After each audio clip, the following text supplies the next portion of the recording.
Hoy, en este mes, prácticamente 50 años de la asunción de Frondizi. ¿Cuáles son las primeras reflexiones, Tonelli, que le surgen? Volver a sentir la esperanza que tuve. Esa fue mi primera esperanza política. He tenido dos, al cabo de mi larga vida. La segunda fue la de Raúl Alfonsín. La de Frondizi fue conmocionante, porque lo viví con una pasión, con un interés, con un deslumbramiento, que para mí es inolvidable. Usted, Tonelli, fue un hombre frondicista. Sí. Frondicista. Totalmente. Ahora, pero usted fue ministro de Trabajo de Alfonsín. Así es. ¿Cómo se genera eso? Esto se generó en el gobierno de Frondizi. Ajá. Porque en aquella época usted era diputado... Diputado a la legislatura de la provincia de Buenos Aires. Diputado año 58. 58. ¿Usted cuántos años tenía? Y yo soy del 24, tenía... 34. 34. Estaba el Bloque Radical del Pueblo, como se llamaba el radicalismo tradicional en esa época, y la Unión Cívica Radical Intransigente, que éramos nosotros. La UCRI. Raúl Alfonsín era vicepresidente del bloque, vicepresidente del bloque de la Unión Cívica Radical del Pueblo, y yo era vicepresidente del bloque radical intransigente. Y nos vigilábamos, tuvimos debates memorables, unos encontronazos feroces, ¿no? Cuando yo pedía la palabra salían disparando los empleados del bloque a decir: Raúl, pidió la palabra Tonelli. Y cuando pedía la palabra Raúl me buscaban, gringo, así me llamaban. Pidió la palabra Alfonsín. Bueno, síntesis, nació una amistad que todavía dura. Hicimos una entrañable amistad. Y cuando él es presidente, en el 86...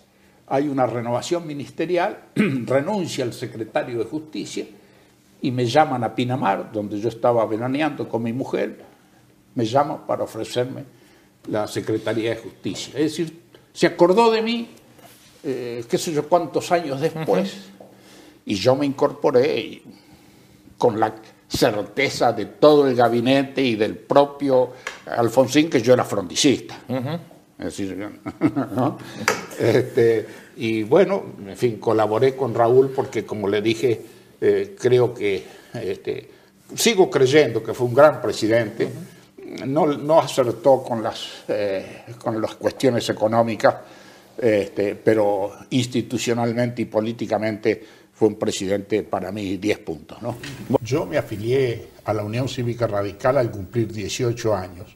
Es decir, en 1942 gobernaban los conservadores. No había otra alternativa para... Era la única. Y a poco de estar dentro del partido, empezaron a sonar dos nombres en las cabezas de los jóvenes. Moisés Levenson, Arturo Frondizi. Moisés Levenson, ¿quién eran estos? Y terminamos conociéndolos.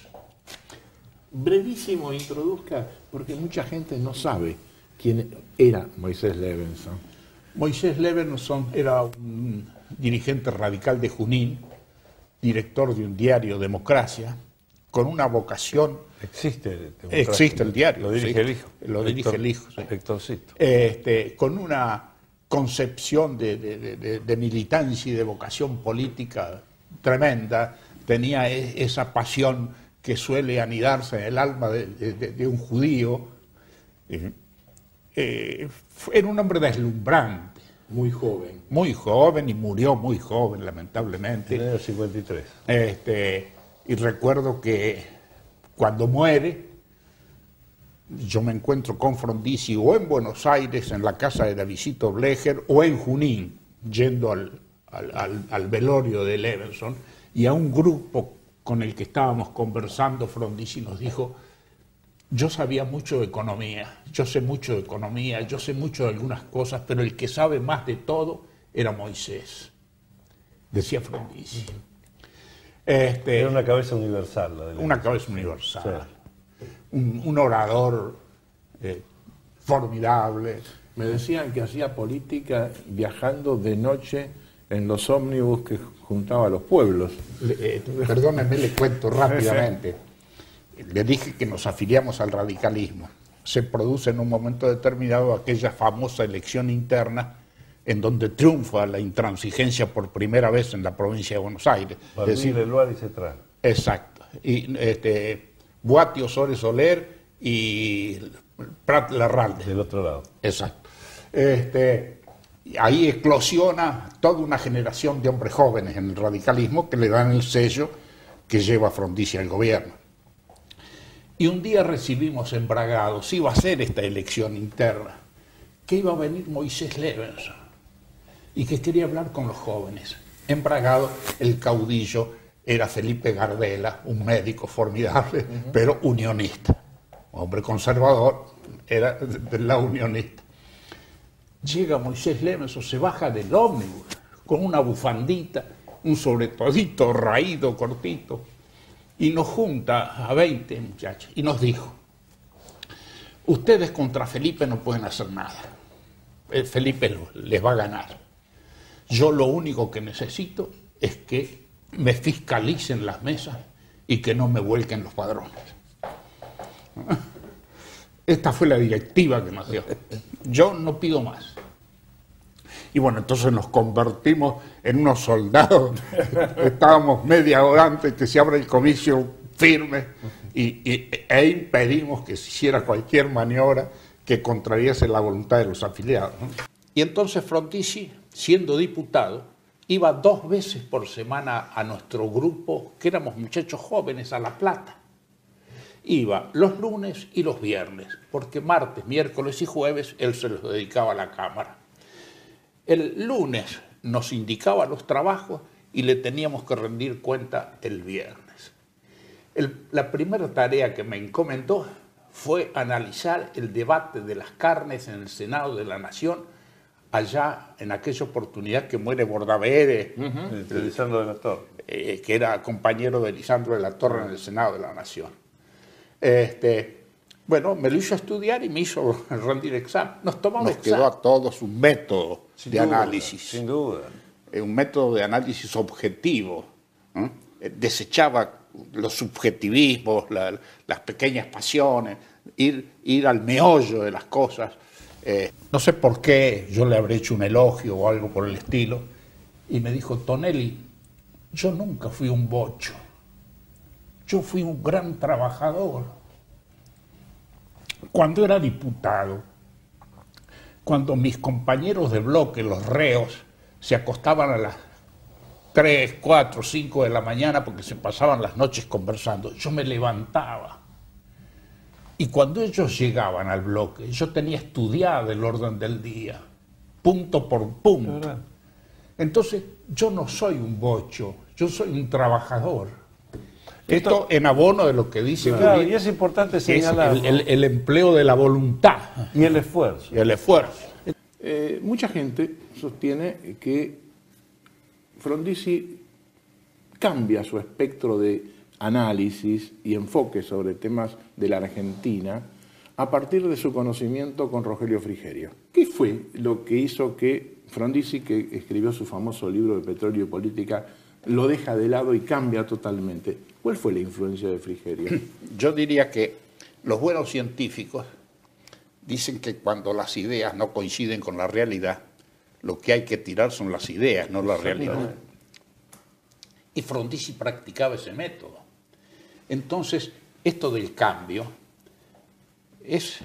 no es trascendente, es un cambio instrumental.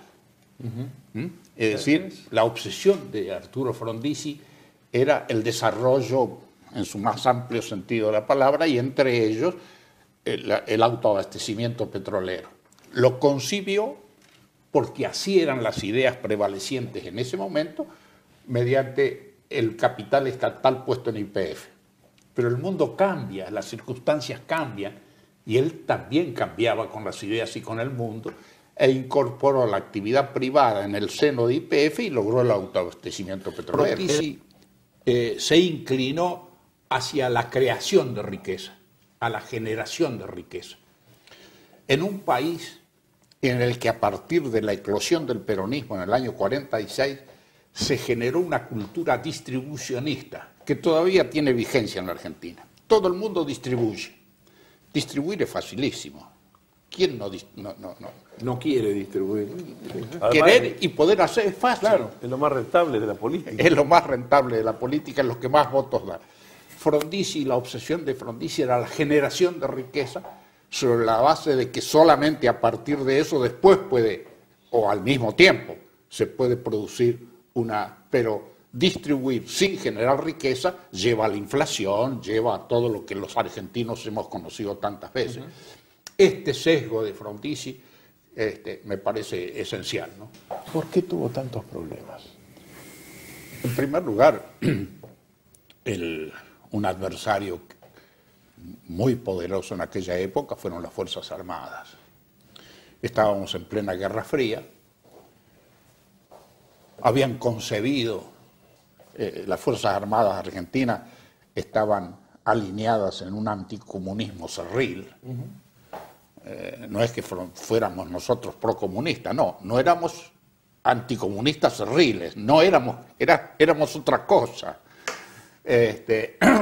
Y bueno, creyeron que Frondizi era comunista. A eso agréguele que el peronismo se rehizo después del triunfo de Frondizi y por primera vez hicieron los dirigentes, por primera vez hicieron lo que después hicieron muchas veces, y es que nadie gobierne que no sea peronista. Es decir, ellos contribuyeron con su voto al triunfo de Frondizi. Personalmente creo que porque no había otra perspectiva. Frondizi ganaba de cualquier manera. En una oportunidad me dijo, yo prefería el pacto porque si no triunfaba ampliamente no me entregaban el gobierno. Y yo creo que eso hubiera ocurrido. Sí, las Fuerzas Armadas, había discusiones internas. Si se le entregaban el gobierno, no, pese a haber ganado ampliamente. Y los radicales del pueblo, liderados por Ricardo Balbín, que siempre, nunca comprendieron la actitud de Frondizi hacia el peronismo. Frondizi tuvo una comprensión histórica, una comprensión sociológica, una comprensión profunda, que estábamos frente a un movimiento muy trascendente. No era una cosa banal, una cosa insignificante. Y siempre tratamos de encontrar alguna coincidencia estratégica con el peronismo. Yo personalmente creo que no lo logramos. Hicimos muchos esfuerzos, pero personalmente creo que no lo logramos. Y bueno, el peronismo, los dirigentes peronistas, particularmente los dirigentes sindicales, se rehicieron y entonces se hace este movimiento, radicales del pueblo, dirigentes peronistas, Fuerzas Armadas, cada uno por su propia manera de ver las cosas y sus propios intereses, pero todos coincidieron. Las Fuerzas Armadas le hicieron 32 intentos de golpe de Estado, 32 en menos de 4 años. En el año 58, nosotros estudiantes universitarios de aquella época, que apoyábamos cautivados a Arturo Frondizi en el ascenso al poder, en poco tiempo se nos cayó de por qué se quería plantear, digamos, el hecho de que las universidades privadas existentes y las que se iban a crear pudieran, digamos, autorizar títulos universitarios. Y ahí en un tema vinculado con la prensa. ¿Alguna vez? Pero no me lo cuente a mí, que yo llegaba a la actuación radical con una fuerte trayectoria reformista. De modo que me enemisté con todos mis viejos compañeros reformistas, porque incluso proféticamente dijimos, esto no es laica o libre, esto es laica y libre. Y hoy nadie discute porque hay más universidades laicas privadas que confesionales. Porque también esto sirve para la actualidad. No todos los más opositores cerriles van a ser los que gobiernen en el futuro. Fíjese que ese papel lo cumplía en aquella época Balbín y otros diputados. Pero Balbín era un hombre frontal, tremendo contra el radicalismo. El que terminó gobernando fue Frondizi, que, por ejemplo, fue un apasionado defensor del plan siderúrgico que envió el general Perón a la Cámara de Diputados. Y él se convirtió prácticamente en el diputado más brillante en defensa de ese plan siderúrgico. Tonelli, en los 30 segundos últimos me cierra el programa. Le agradezco enormemente que me haya permitido revivir esos años de mi vida que fueron los mejores, y en esto coincido totalmente con Bulli. Haberlo conocido a Frondizi en el ascenso al poder fue un espectáculo inolvidable. Era un estilete, un pensamiento severo, profundo, riguroso, sin concesiones. Nos deslumbraba.